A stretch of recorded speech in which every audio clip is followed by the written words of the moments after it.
Today I'm breaking down my most profitable flip. I sold this table for $650 and it started as a bar table that was just sitting in my garage doing absolutely nothing. I have this table that's like bar height and I'm thinking we should just chop the legs off of it, make it a coffee table. Let me show you exactly how I got here. Need you to keep up, not slowing down anymore. What you want, don't ever call me a side. The finish you're looking at isn't concrete and it isn't stone, it's plaster and a little bit of knowing what you're doing. I'll link everything I used in the description. The full cost breakdown is at the end. Let's get into it.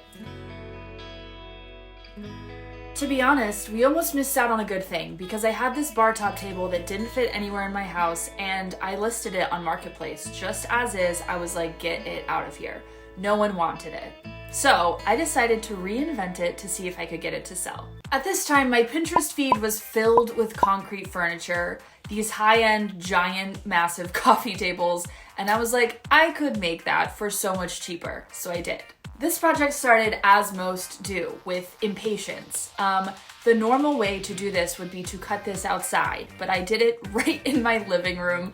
I just used a board clamped down the same size to guide my circular saw so I could cut all the legs off at the exact same height.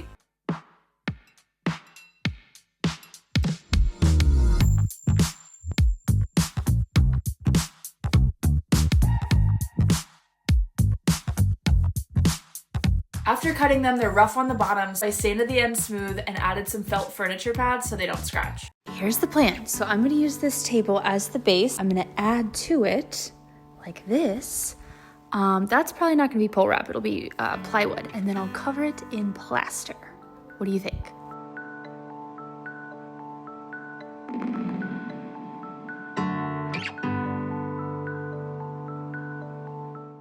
I added some 6-inch boards around the top to give it that thick tabletop shape, just attaching them with my brad nailer. The nice thing about this build is it doesn't have to be pretty because everything's getting completely covered up. Next, I grabbed some scrap plywood and started cutting it down to size. A circular saw and this Kreg jig is an amazing way to cut wood without a table saw. I need to make a box about 2 feet high to go around the legs so that it looks solid.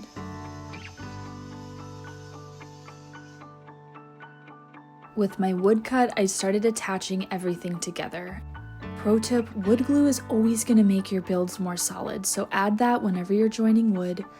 I basically lined everything up and held it together with a clamp while I screwed it all together. Clamps are seriously like an extra set of hands. So I built this plywood box to be the base. I'm going to cut some pocket holes and then attach it to the top. Time for the moment of truth. It's a perfect fit. I attached the base to the tabletop with some pocket screws, but you could also just screw to the legs.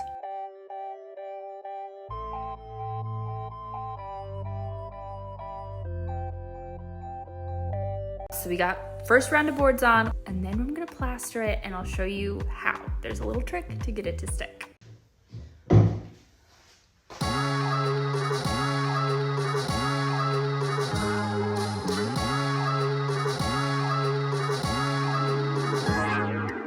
I sanded the tabletop with 80 grit just to rough up the smooth finish. This is gonna help everything stick. She's built, she's sanded, and now it's time for plaster. I'm using this stuff, which is drywall tape. It's like a grid, and I'm gonna stick it on. This is gonna help hold the plaster in place so it adheres better than a smooth surface. So stick this all over.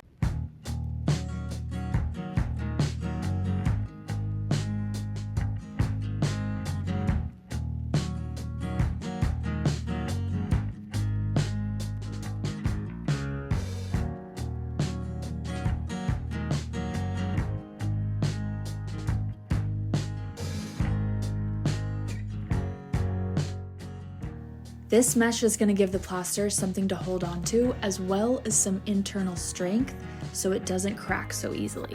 So I just stuck it everywhere and made sure the edges were flush. This is what the mesh looks like up close. It's just going to give a little strength to the plaster. The tabletop's all covered. It's time to mix it up. Okay, time to mix up the plaster. I'm just using Plaster of Paris. If you haven't used this before, it can set kind of fast, so you want to mix up only what you can use in like 6 to 10 minutes. and then do another batch because it hardens pretty quickly. So when you're mixing this up, you want it to be thick enough that it's not soupy and thin enough that it's spreadable. It will harden as you go. So if you're confused, go on the thinner side. We're talking like drippy pancake batter.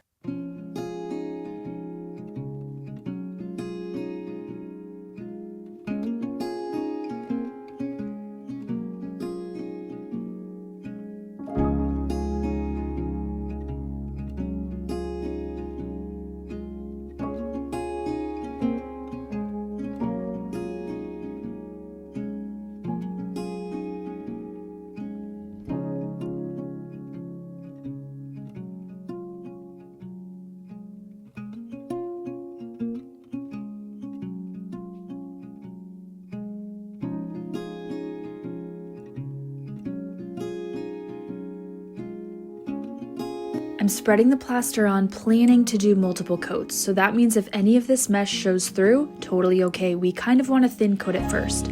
Make it smooth, but not too smooth. So this is the part where people panic because it looks uneven, it looks streaky, there's trowel marks everywhere.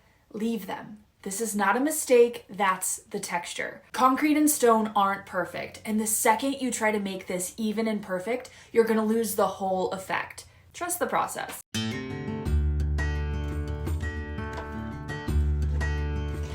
Unfortunately, I have to shower because I got this all over, but the table's looking good. It's got to dry for 1 to 2 business days, and then we're gonna seal it. We're gonna seal this with some polyurethane, the matte one. This is the step that takes this finish from art project to actual furniture.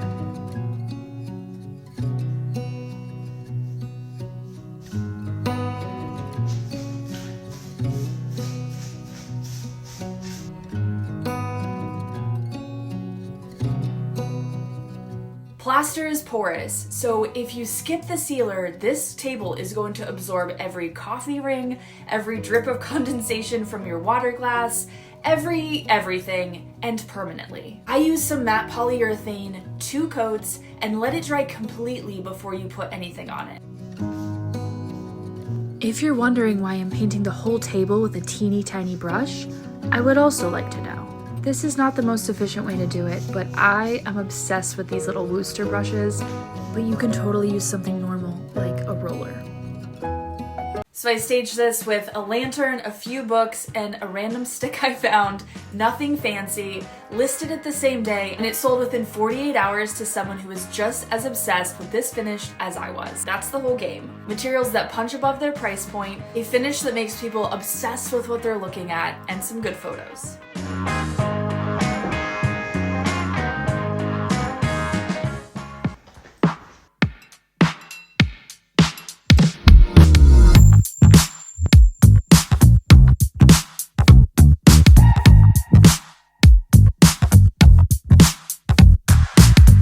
Let's talk numbers. So the bar table cost me $50.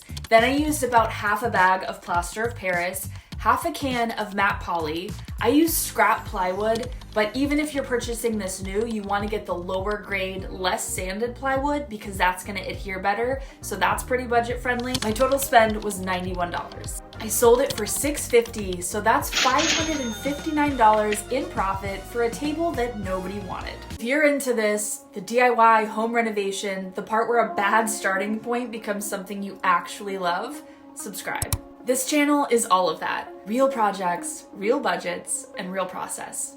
I'll see you in the next one. Now I found the flow. I need you